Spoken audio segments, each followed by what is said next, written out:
Regeneration means to increase the life-holding capacity of a place. That's one of those myths.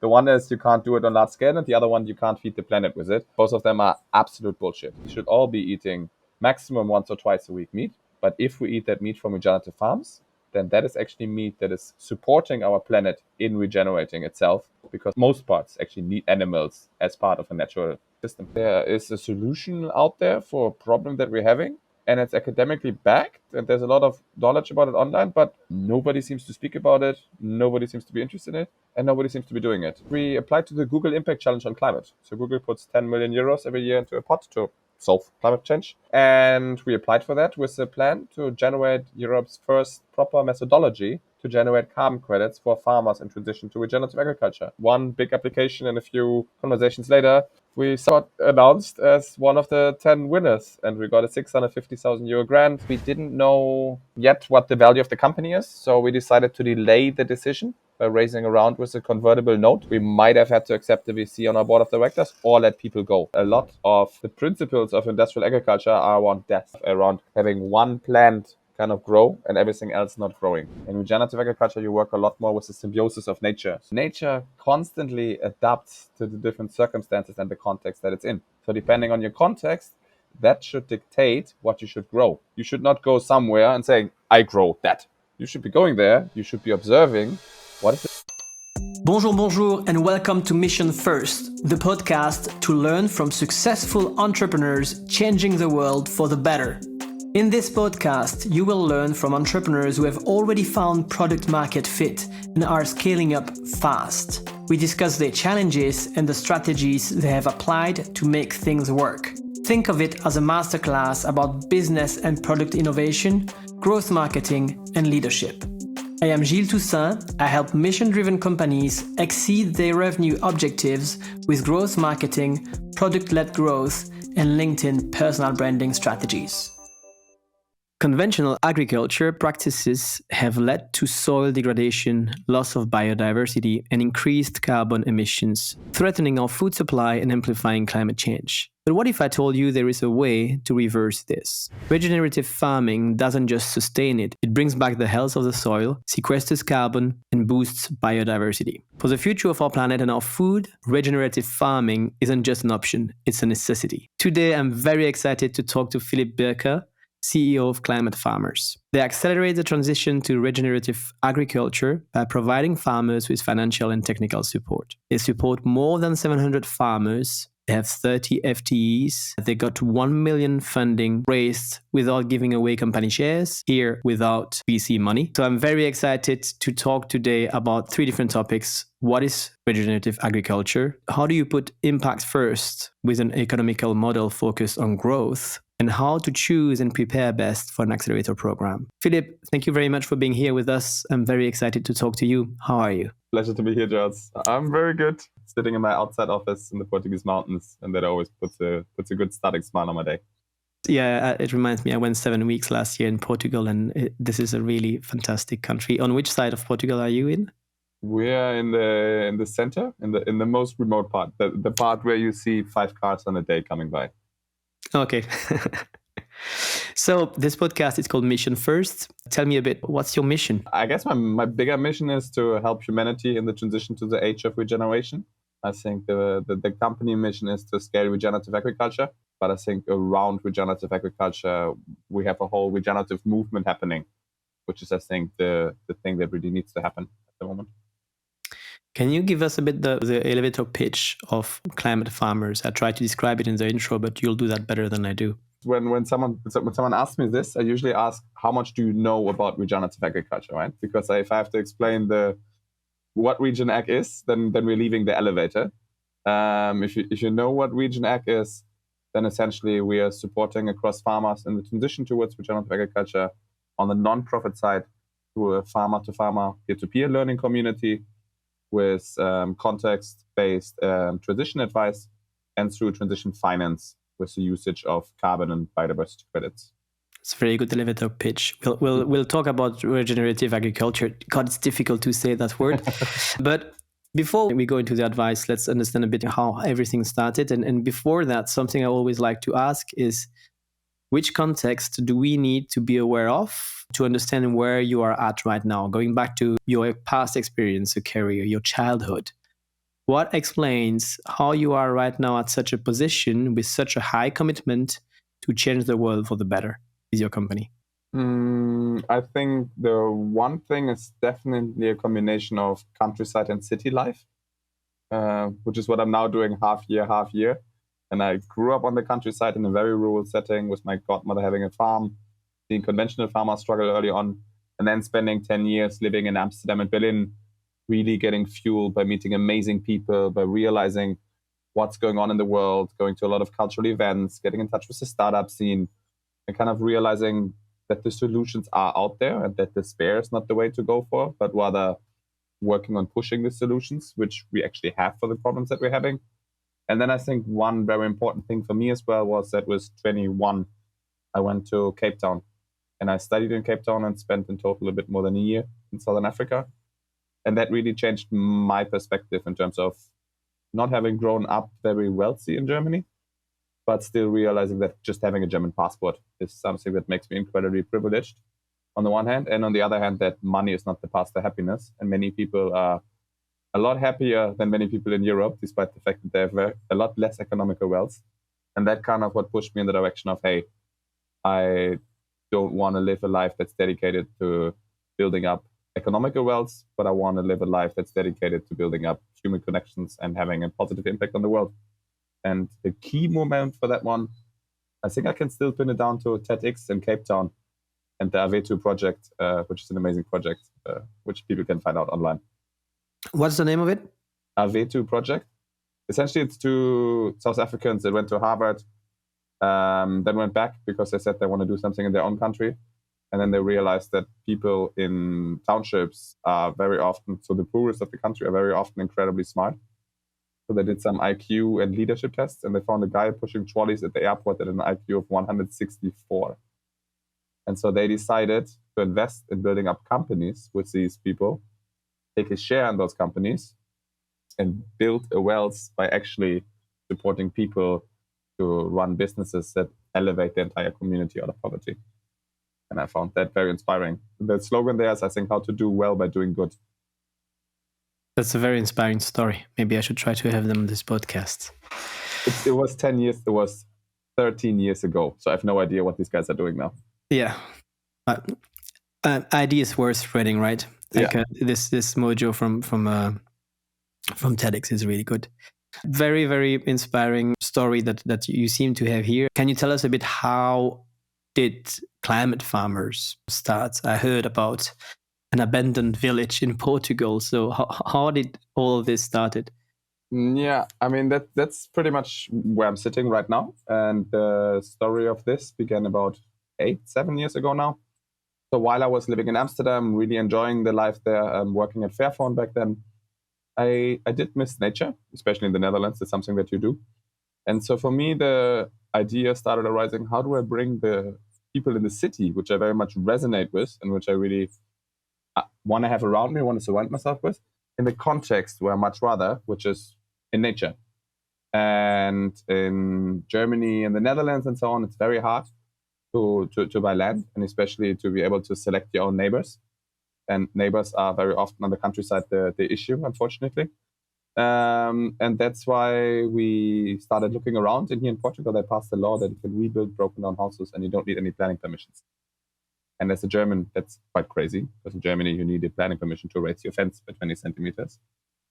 And so I was traveling here for a while, trying to find something. And then through via connections, we heard that there's an abandoned village, basically up for sale. And that was in 2017. And we bought parts of the village first. And then over the time, we acquired more parts of the village. Now we're 8 people owning it together with a few hectares of land as well. And basically the idea was to recreate a village community here. And because we have the land as well, I started looking into permaculture and then regenerative agriculture back in 2017, 2018. And back then, nobody in Europe was speaking about this. But it was crazy because I found a TED Talk again from Alan Savory from 2013, where he already speaks about holistic management and the potential that it has to sequester carbon and regenerate soil. And I also found papers, academic papers from Wageningen University from the 80s and 90s, speaking about the amazing potential of regenerative agriculture to build biodiversity, sequester carbon, etc. I was like, huh. At that point, I realized that agriculture is responsible for 24% of all greenhouse gas emissions. I did not dive so deep yet into the whole issue of nutrition and biodiversity that we have as well. But it was pretty clear to me that there is a solution out there for a problem that we're having, and it's academically backed, and there's a lot of knowledge about it online, but nobody seems to speak about it, nobody seems to be interested in it, and nobody seems to be doing it. And then I went on a 1-year pilgrimage, I would say, and I spent 1 year trying to find and visit and work with regenerative farmers across Europe. I didn't find a lot of them. I found 60 in total in the whole of Western Europe. And I visited these 60 farmers and went from farm to farm and basically asked them how they got into regenerative agriculture, why they think it's not scaling, and what I could do to help them. And parallel to that, I was in Berlin. This was all in 2019, where I met Ivo again, who's my co-founder at Climate Farmers, and we both know each other through a youth program from Ashoka called Changemaker Exchange. And we've been bouncing ideas off each other for a while. He also grew up on a farm. He was also looking into regenerative agriculture at that point. And that's why we decided to unite forces. And based on the learnings of the farm visits, essentially, we came to the conclusion that there's kind of 3 main areas that are there to tackle if we want to scale regenerative agriculture. Let's talk about these. Would be really interested to first define what is regenerative agriculture, and then talk about the challenges you help them overcome. I mean, essentially, the core issue, the core definition would be it's regenerative agriculture is agriculture that's in line with nature. We wrote a definition, a manifesto with 60 farmers in 2021, and they are saying regeneration means to increase the life-holding capacity of a place. So this is the big differentiation that we're doing to industrial agriculture. A lot of the principles of industrial agriculture are around death, around killing weeds, around killing soil life, around having one plant kind of grow and everything else not growing. In regenerative agriculture, you work a lot more with the symbiosis of nature. So you would never see monoculture fields, for example. You would always have diversity of plants which are collaborating together. And I think the key process that people might have heard in their childhood in school once about, but then forgot about that we're talking about here is photosynthesis. So every plant that you see, like including all the trees behind me, through photosynthesis, taking carbon out of the atmosphere, and they're storing it in the plant, and they bring it through their roots into the soil. And then under the soil level, you have something like a bazaar going on, where the one plant trades the carbon, and it's like, hey, you got some nutrients for me, maybe some magnesium, some potassium, and then you have a lot of interaction between the different roots of the different plants, if they are different plants. And you have mycorrhiza, which is like fungi spores between them, which is like the Dutchman of the soil. So they are like the main tradesmen that are making all the deals happen and have their massive networks. And this is, on the one hand, the best way that we have of getting carbon out of the atmosphere. And because it gets stored in the soil and gets brought deep into the soil through the different traits. And on the other hand, also a way how we have very healthy, nutritious plants because they get their nutrients in a very natural way. What we're doing in regenerative agriculture is we're trying to enhance this. We're trying everything to encourage this bazaar, to encourage the trading, to increase the life. Now, in conventional agriculture, you essentially have a monoculture field most of the time, or you have just one plant. So there's not much trading going on because if you got carbon and I got carbon, how are we going to trade this with each other? And so we are adding a lot of pesticides, fertilizers, and everything externally in order to kill any kind of other plant that would naturally come out and to add the nutrients to the plant outside that it would normally get from the soil. And what we get through that is because we add a lot of nutrients and we can control it, we get a very stable growth, but we don't get all the natural processes which are going on. We don't get the increase in biodiversity. We don't get the carbon sequestration. And we don't get the soil water storage capacity because healthy living soil also soaks up water, which is what dead soil essentially, or unhealthy soil as we are having it and generating it, is not doing, which is also leading to the floodings, for example, and the droughts that we're having in Europe right now. So you can already see it. The way how it's working right now is that we're very focused just on yield. Farmers only get paid for yield. And if you just focus on the yield, then the processes make sense. But we're completely neglecting, and that's what we're often doing with our mindset in society nowadays of being very specialized, all the other ecosystem services which we could be generating if we would be farming in line with nature, and which we are not generating and have not been caring about, we have to say, over the last 40, 50 years with the rise of industrial agriculture, essentially. And that's what's leading to a lot of problems nowadays, because on the one hand, our food is not very nutritious. So people get very sick. Very practically, company Bayer, which is selling us most of our pesticides and fertilizers, is also selling us medicine. Which is one of those things which I never could wrap my head around, that this is not making people aware, like, something's wrong here, you're poisoning our food, we get sick, you sell us the medicine, and your shareholder prices increase. Lovely. So that's the reality we're living in there. And at the same time, we also have a massive biodiversity loss. Why do we have mostly the biodiversity loss? Because of the same pesticides, again, that we are using, which are not just killing the evil weeds, they're also killing all the insects. And we have, because of these tools and the message of plowing, which is another massive issue, which is where you essentially go down and you till all the soil over. And through that, you also kick out the entire bazaar. So you would have to imagine life builds up over a year. If it even does, then you put poison on it to kill a bit, and then you kick everybody out anyways, and you start all over again. And that's what we do instead of building it up. So that's one of the things which is not happening in regenerative agriculture, would be the practice of tilling. And that essentially then leads to the services that I was explaining, but we don't pay farmers for them yet. When we focus on yield, it makes sense. Like the industrial agriculture makes sense. Yeah. It really makes me think about, if you focus on the wrong KPI, you always do the wrong thing. Exactly. It's exactly like GDP. I mean, I had 2 interviews recently with Timothy Parrick and Julien de Rovix from Sismic, and it's the same thing, right? Like talking about degrowth. If we focus on, right now, focusing on GDP, it's just we're focusing on the wrong KPI that doesn't include that doesn't include basically biodiversity, sustainability, planet, people, just money. Yeah. So yeah, just a side note on this. But to understand how a regenerative farm looks like or produces, I grew up in the countryside, but then I quickly moved to the city, so I lost a bit of touch with all of that. So how does a farmer, for me, just makes wheat, and then he makes like crops and wheats of wheat, and then sell them, and maybe they do some with salads or something. But how does a regenerative farm looks like? Do they sell a lot of different products then? Is it like, what kind of scale are they looking at? Are we looking at? If this podcast helps you, please do me a huge favor and click on the follow button on your podcast platform. It helps to grow this podcast faster and to convince the most impactful entrepreneurs of the world to join me in these interviews so that you and other entrepreneurs can learn from them. So the one of the most important words you will hear when you start diving into the field of regenerative agriculture is context. Everything is incredibly context specific, which is also very hard to make it scalable because everybody wants one size fits all solution, which you can just roll out. That's not how nature works. Nature constantly adapts to the different circumstances and the context that it's in. So depending on your context, that should dictate what you should grow.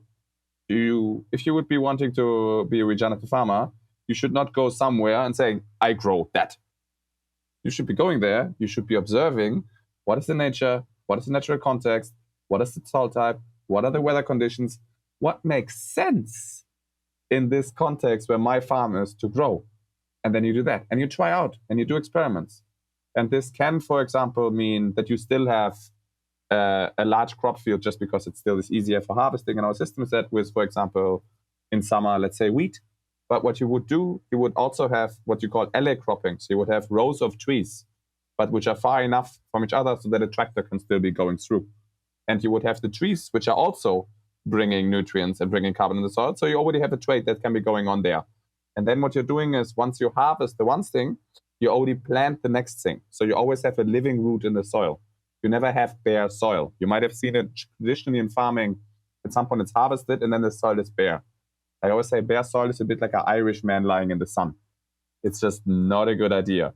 and it's drying and dying out further. So that would be another thing that you would be having. And then you would usually also try to integrate animals, which can, for example, graze off the nipples, because also animals are an integral part of any natural ecosystem.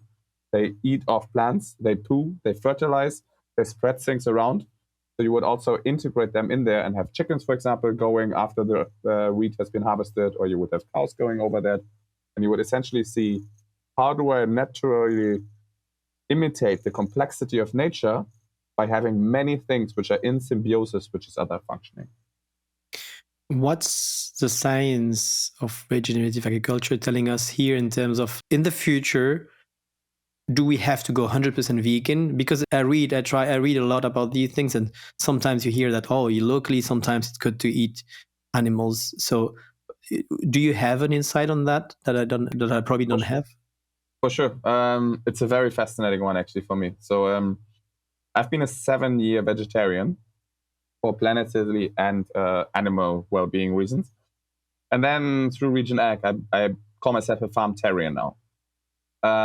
You are? Before a farm-tarian. Farm-tarian. Before we get to that, so a little background info is, and this is showing, it's a good example of how messed up our agricultural system is, I think. So cows, for example, which are very much made responsible for being climate killers, which is what they are because of the context that we put them in. And nature does not design animals which harm the planet. And cows, for example, are ruminants, which means they have a stomach, same as buffaloes, for example. Any wild grazing herbivore would usually be a ruminant, which means they have a stomach which is designed to eat grass. A bit like koalas, eucalyptus, panda bear, supporting our planet in regenerating itself, because some parts of our planet most parts actually need animals as part of a natural system. That's something I'm learning as well with my kid now. I used to watch a lot of documentaries, National Geographic and stuff when I was like smaller, but I didn't realize is now I'm watching some documentaries from the 50s or 60s, or from Disney from the 60s, 70s about lions in savannah, and it's how close all the animals are. Yeah. I was always thinking the lions, they have to go miles or like tigers miles to find the antelopes, but then we realize they are living together. They just decide to hunt at some point because they're hungry, but they live basically in the same ecosystem the whole time. Yeah. I have one last question, because before we move to how you help farmers, is to finalize a picture I have from a regenerative farm, which is way clearer right now. Is it meant to be only local, meaning that does a farmer from a regenerative farm is supposed to stay small and be in the context there, and or is it possible to scale? First of all, regen farms can be massively large scale, and that's also why I gave the example in the very beginning, because people often think of market gardeners, etc. But I said Francisco, for example, 700 hectares. That's a big farm for European standards. Now I was last week speaking at the Climate Change Summit in Bucharest, and there I met some farmers from Eastern Europe, a Ukrainian farmer who has 5,000 hectares and is doing regenerative agriculture. And there's no size limitation, essentially. There's always just an adaptation to the context that you're in. So I think that's one of those myths. The one is you can't do it on large scale, and the other one, you can't feed the planet with it. And both of them are very well spread by I think chemical fertilizer is probably the ones which are doing a great job there. Both of them are absolute bullshit. Not sure what your position on swear words is here in the podcast, but that's all fine. But it's really annoying me, because I don't think we will be able to feed the planet in the way how we're growing right now, because we're destroying our soils. We see harvest going down. We see the addiction to the chemical inputs going up of the crops. We see farmers suffering because they can't pay the rising prices, and they need to use more and more and more and more in order to get the same kind of rush as people maybe see. The more alcohol you drink, the more alcohol you need to get drunk. And you enter this vicious cycle. And we entered that vicious cycle as a society in the way how we're growing our food. That's insane. And then people, and so for me, there's no alternative towards that transition. But we're still nowhere close to where we need to get, because we have too many people which are profiting from the current system. But to talk about the transition, it's a good point. So how you mentioned 3 different points you found on which you could help like farmers transition. So can you explain us a bit these points, and probably it goes into your economical model? Yeah. I mean, the very first thing to always start with is for many people a surprising one. The biggest issue, and I think it's important to say here again what the context is that I'm operating in, which is the European context. So everything that I'm saying based on 5 years of working on this in Europe. It could be very different in other countries on other continents, right? So I cannot speak for people in America. I cannot speak for people in Africa or anywhere outside of Europe.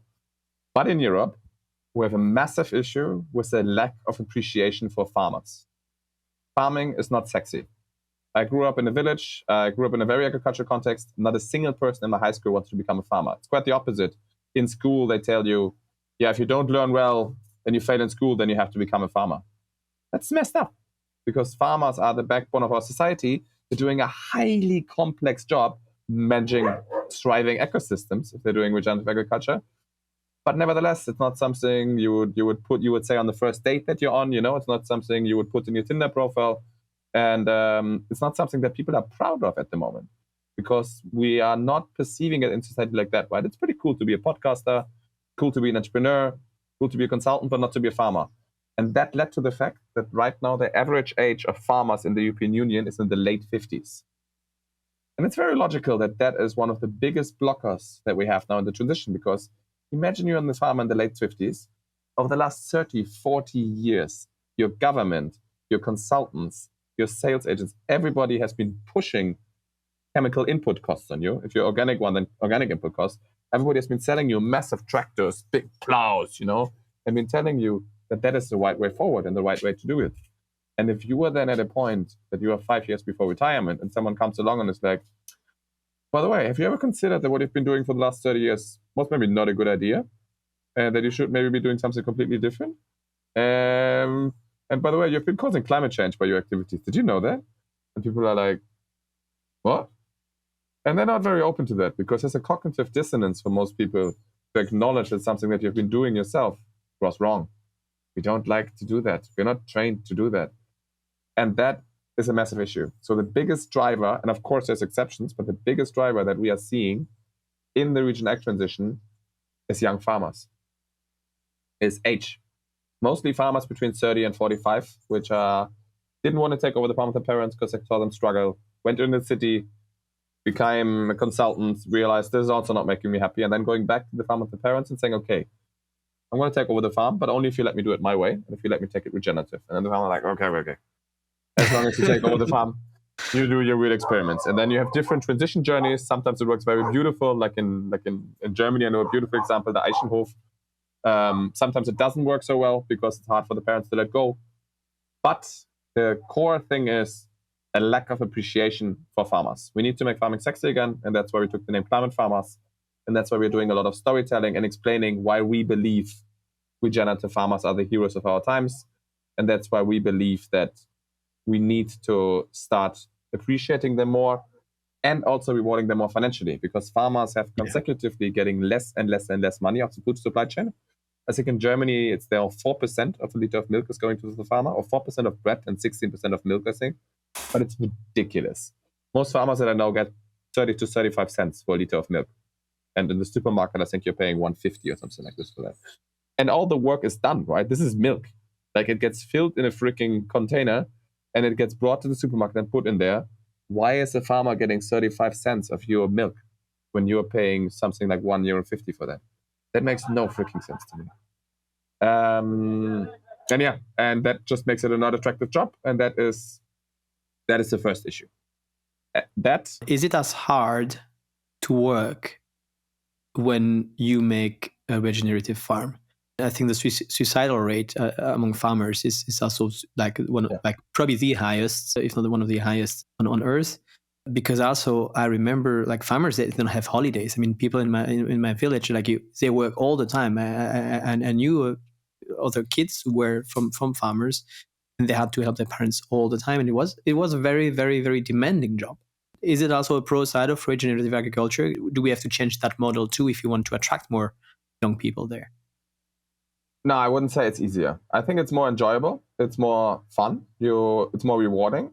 All of the regenerative farmers that I know are people which are generally happy people, despite the fact that they don't get paid for most of the ecosystem services they're providing, that they don't get recognition in society, but they love what they're doing, right? They're doing it for intrinsic reasons. So I think it's definitely a group of people that, that love what they're doing, but it's a fucking hard job. It will always be a fucking hard job. And especially if you want to farm in line with nature, like most farmers that I know work 12, 14, 16 hours a day. But it's okay, because if you love what you're doing and you're fairly rewarded for it, then I don't think there's a problem with that necessarily, Like, working is not something like, I definitely had my weeks where I worked way too many hours as well.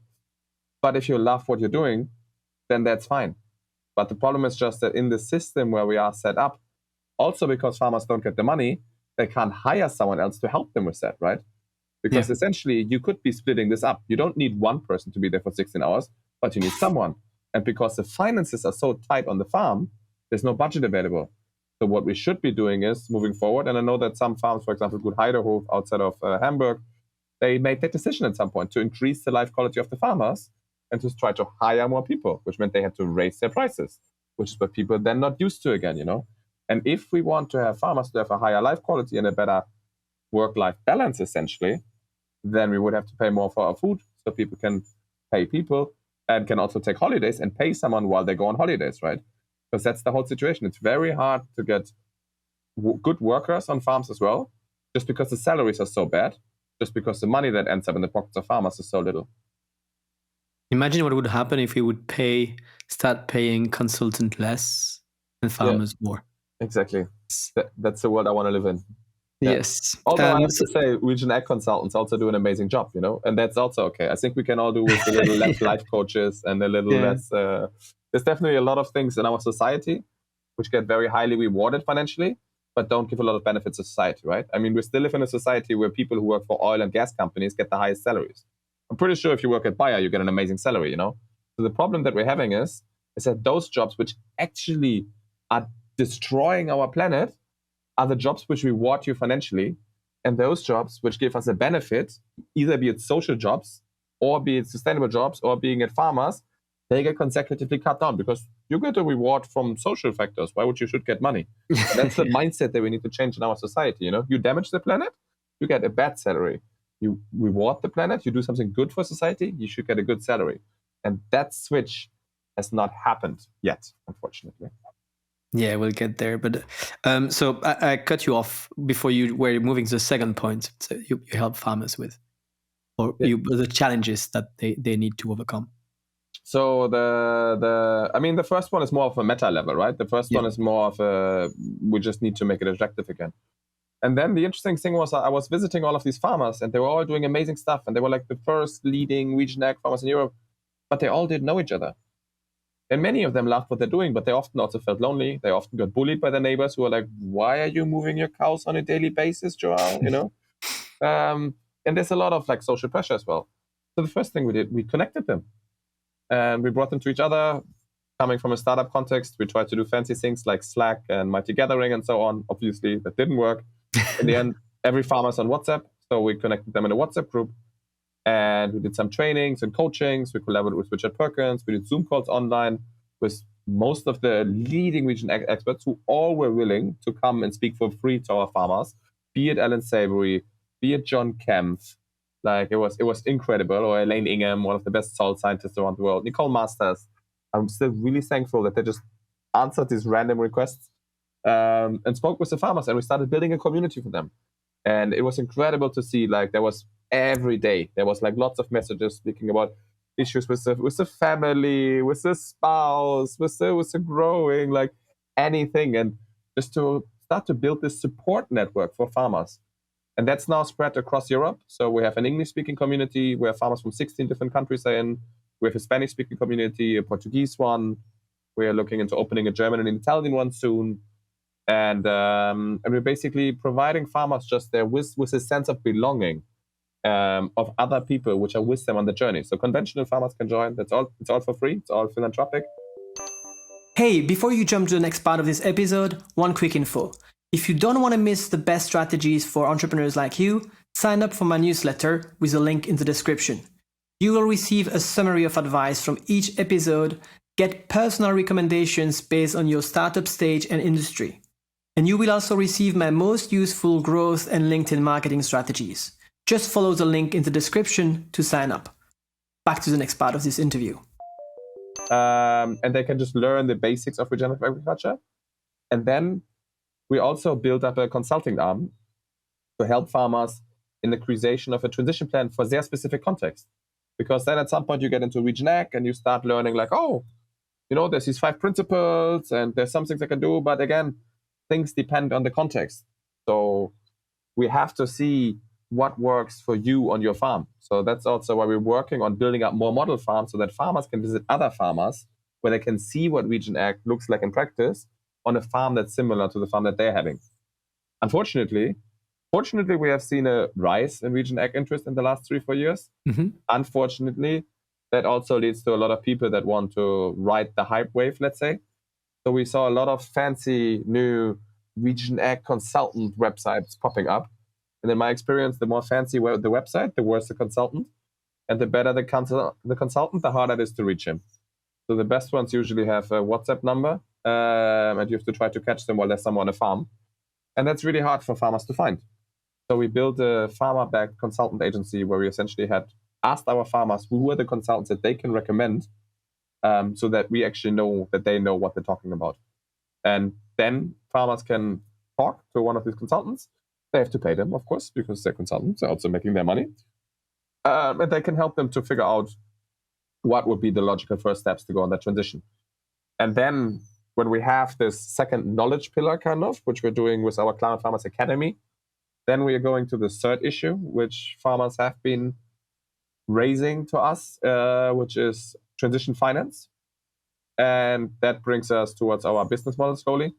Because Regen Ag back then and still is not getting the attention that it should. And back then, there was also no one interested in the regenerative produce to pay more for that, right? So these farmers, they're producing a lot more healthy food, a lot more nutrient-dense food, but we're not rewarding nutrients in our capitalist system. We're just rewarding quantity.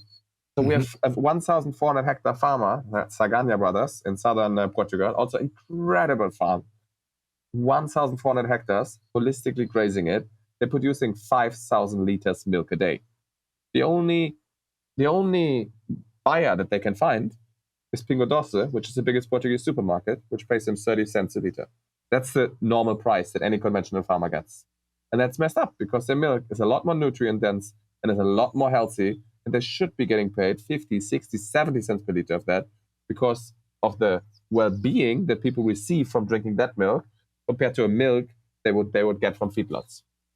Unfortunately, we could not change that. But what we could see is we could start measuring the ecosystem services which they're providing.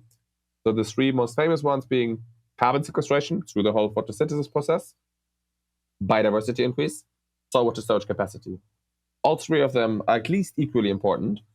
Unfortunately, we're not living in a world yet where we're willing to pay for biodiversity.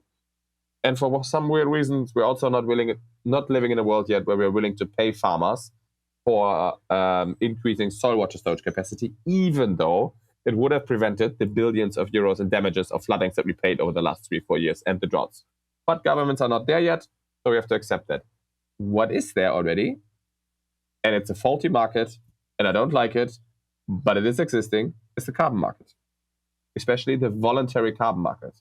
The companies are accounting for their carbon emissions, and then they're looking for a way to compensate them. Right now, they're mostly compensating them as a project in the global south. They don't have a direct connection. They don't know exactly what's going on. And it's a very fishy market. You probably heard about this, the Vera scandals and everything that has been happening. What we can do in Regen Ag is we can measure the increase in carbon through the regenerative agriculture practices. And then what we're doing is we're connecting farmers to companies on a local level. So we match the company and the farmer, and then that they can actually visit each other and that they can actually build a relationship with each other. So, for example, in 3 weeks, we're facilitating a visit from the BMW Foundation, which, for example, bought carbon credits from us. And they are visiting the farm to actually see what's going on the farm themselves. which I think is beautiful because we need to get more people back on farms. And this was kind of where the business of Climate Farmers started. And I have to say we are very thankful to a company which is, at least in Germany, is very critically seen. Because back then we had a founder scholarship, which was paying me 1,000 euros a month, which I could here live in my little Portuguese mountain village. But I couldn't do many amazing jumps. And we applied to the Google Impact Challenge on climate. So Google puts 10 million euros every year into a pot to solve climate change, in quotation marks. And we applied for that with the plan to generate Europe's first proper methodology to generate carbon credits for farmers in transition to regenerative agriculture. And I still don't know how exactly it happened, but one big application and a few conversations later, we somehow got announced as one of the 10 winners, and we got a 650,000 euro grant, and we got coaching and training from Google, and they were super helpful, and they didn't get any equity, they didn't get anything from that, but there was the money that enabled us to write that methodology, which is a very boring process. And massive shout out here still to Katharina Reisert, who has been writing that methodology within Climate Farmers. I could never have done that. And we got that one verified by TÜV, which is the German verification agency, according to ISO 14064, which is the international standard for carbon credits. And that was verified in September 2022. And since this year, we're basically generating carbon credits for farmers right now in Southern Europe, but we're probably going to be expanding soon towards Central and Eastern Europe as well. So you have a non-profit part, the online sessions, connection, networking, support for farmers, and you have the for-profit, which measure and sell carbon credits. We're not there yet. You're not there yet? No, so it goes further. So that's the story until last year, and then we had to add one more complexity layer if we want to be complete. Then what we have been seeing since we started working on these carbon credits, suddenly, partially due to our work, partially due to amazing work of other people, like for example, Kiss the Ground, the documentary, we have seen a rise of food corporates being interested in regenerative agriculture. So suddenly we have a lot of public claims from companies that want to source 20, 30, 40, 50% regenerative agriculture produce. But there's no way of accounting for when is actually something coming from Regen Ag, and they don't know how to go about it because the way how our food system is set up, we don't have a good relationship between the farmers and the food corporates because the farmers have been consecutively pushed down and lowered on the prices. So what we started doing is we started offering support in supply chain transition. And that's becoming slowly a major part of our operations, is to essentially support food corporates who want to transition the farmers in their supply chain from conventional towards regenerative agriculture. So we organize, again, training with the farmers, we group them together, we measure what's going on, and we're reporting to the corporate on what's going on at the farm, and then they can use that to reduce their Scope 3 emissions. So instead of selling carbon credits on the open market, they actually reduce what's happening within their supply chains. And hopefully, with that, and with also making sure that what is called regenerative produce is actually regenerative produce, we can move towards a way where we can actually also pay farmers for the ecosystem services and for providing more nutrient-dense food, and actually start getting regenerative produce out there into supermarkets, for example.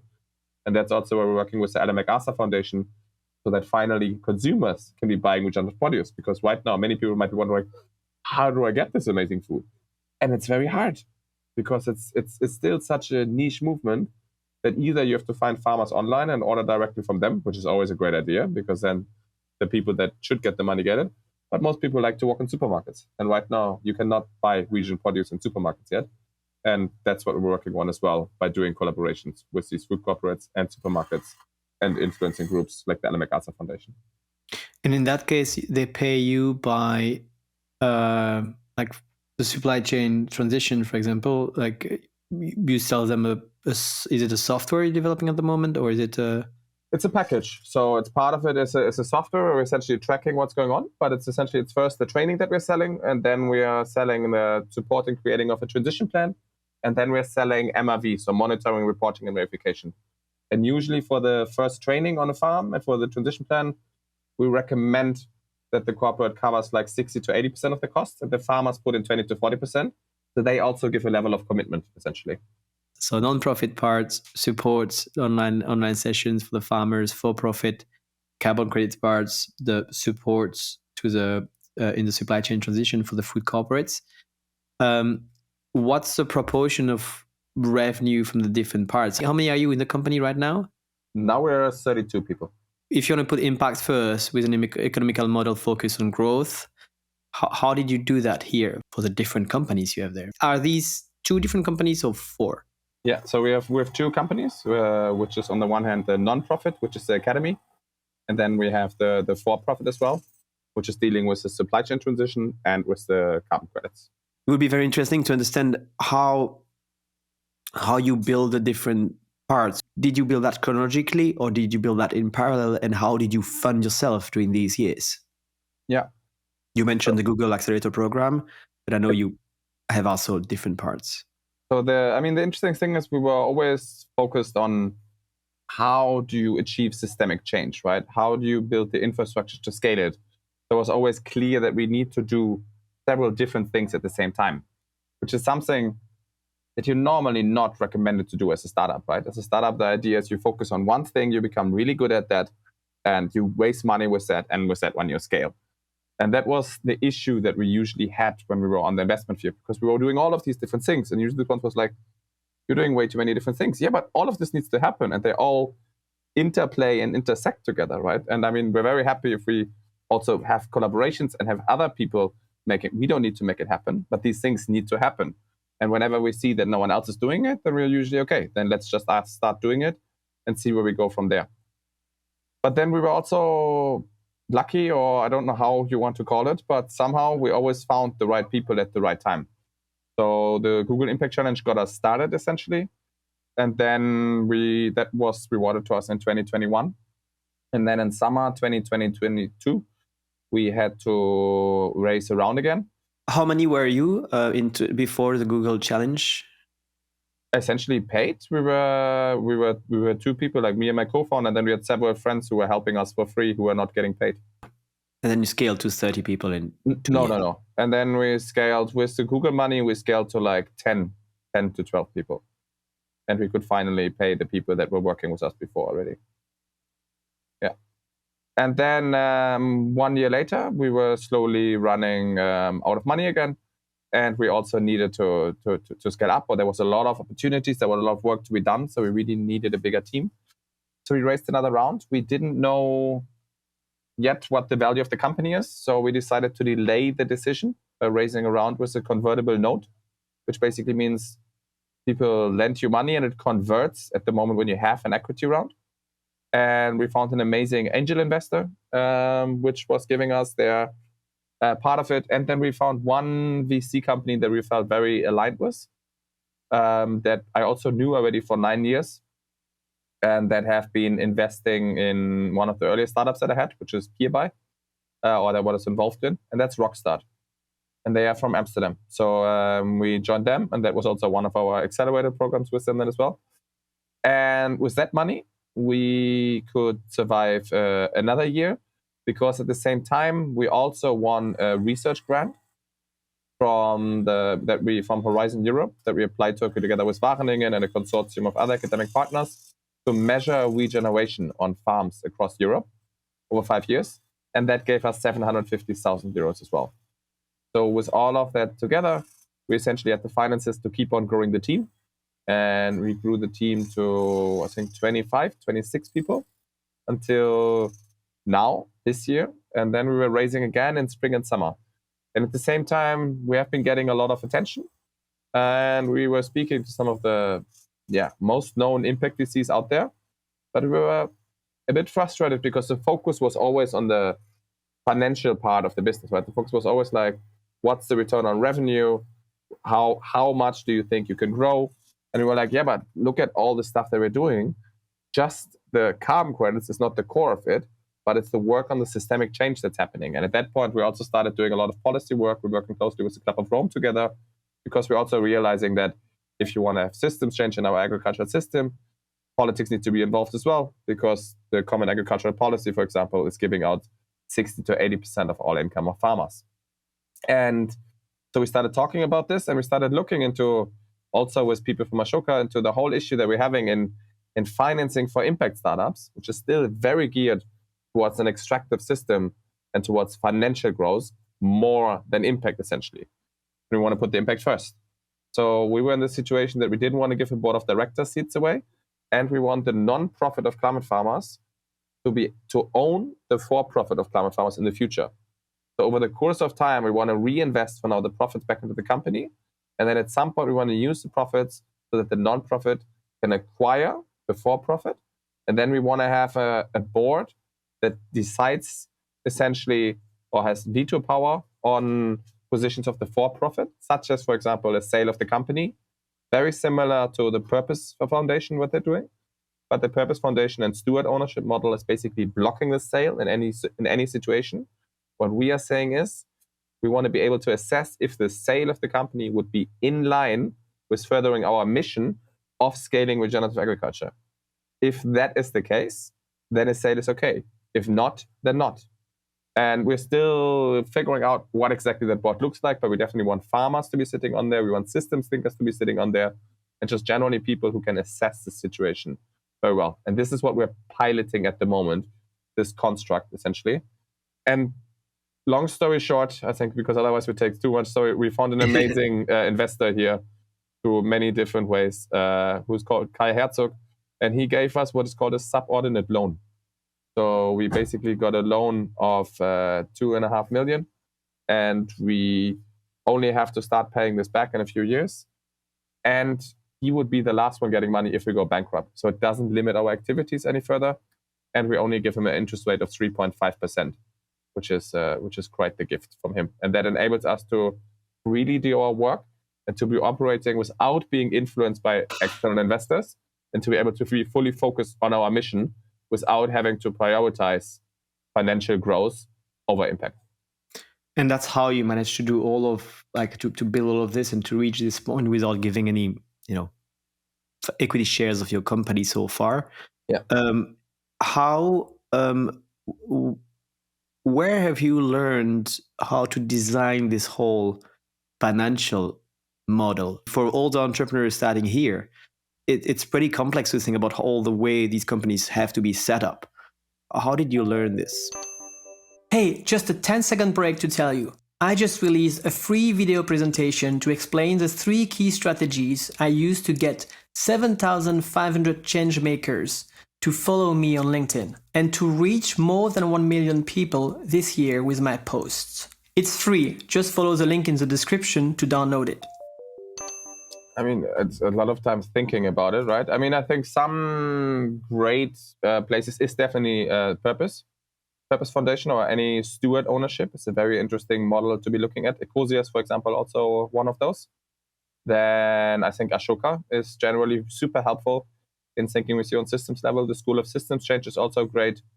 So there are organizations out there which are supporting you with know-how. Respond, and the BMW Foundation was also super helpful here, which has been the best accelerator program that we've been going through.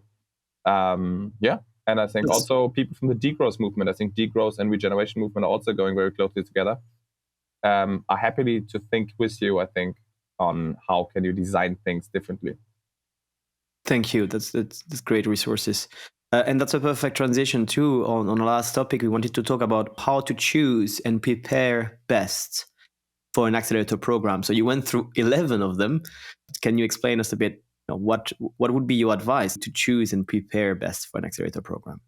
I mean, it sounds weird having been in 11, but I would say be very careful which ones you go into and what you commit to. I think there's always the right accelerator program for the right moment for you. Sometimes it can be specific, sometimes it can be broad, depends always on the context. And also, don't be afraid to ask for what you need and what you can give. So in several of the programs, we've said, for example, hey, this is what interests you in your program, but we saw that this and this is mandatory, and we have that already, we don't need that. So if we would join, can we make an arrangement here, or can we do this flexible? And almost always they were willing to accommodate that, and if not, then it wouldn't make sense. And that's how we kind of got out of every accelerator what we needed, and not more than that. And sometimes we also had different team members, for example, attending, and not just us, which is also nice to spread this from the founders to the rest of the team. which can maybe benefit more from this because, yeah, if you have been on a few accelerated programs, many things become similar. Yeah, you go over the same persona and thing. Yeah. That brings me to the question of like, how do you do on your side to combine these two lifestyles that you have?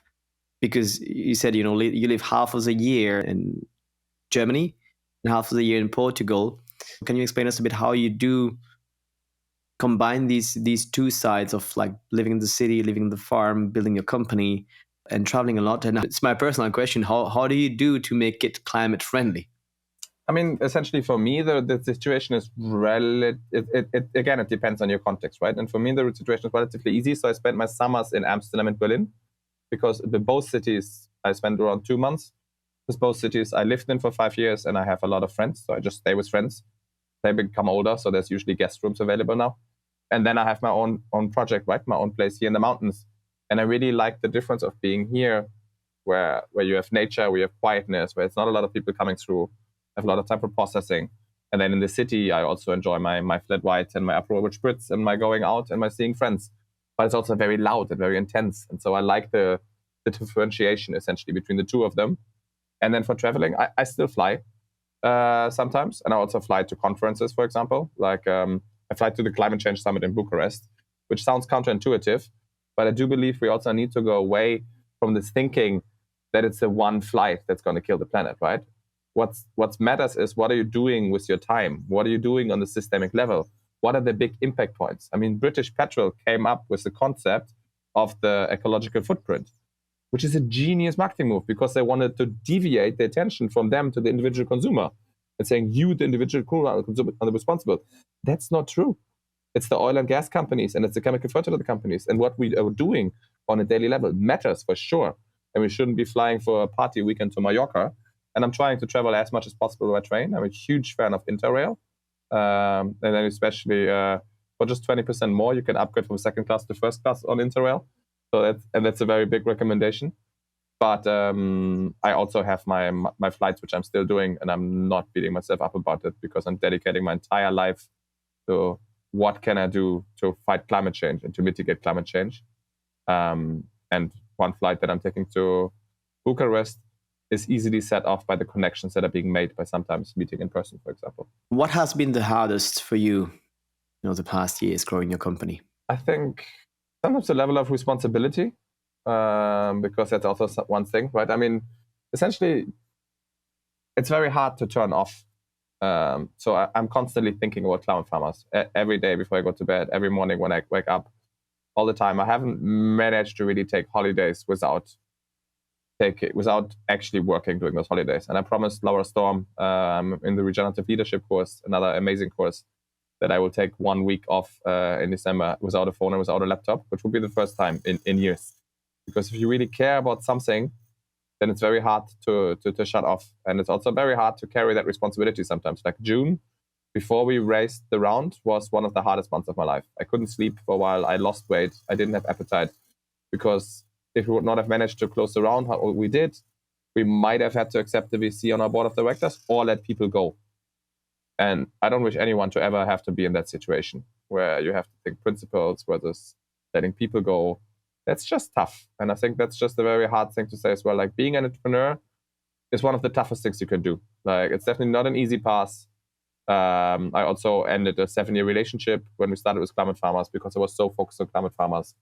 And I think that's also good to say as reality. You should only do it if you really find something that you're so passionate for that you really want to dedicate your life to it, because otherwise it has a very high chance of consuming you. You mentioned to me regenerative leadership, and you're talking about burning out at the moment. In fact, you just mentioned that part. So how do you manage a company differently? I mean, we're also just running experiments, right? And we're trying out and we're constantly reiterating and changing and talking with some people. But we're trying to break away with a lot of the old patterns that have just been given on us. For example, I don't really care about the exact time when people are working. I care about that people are delivering the right results, right? And for that, I believe the best thing to do is to have a very, very diligent hiring process where we're really looking at, is this the right step for that person? Is this the thing that person really wants to do? And if you find the right person, and put them in the right position, then they're going to shine. And then you don't need to control them. You just trust them and you let them work.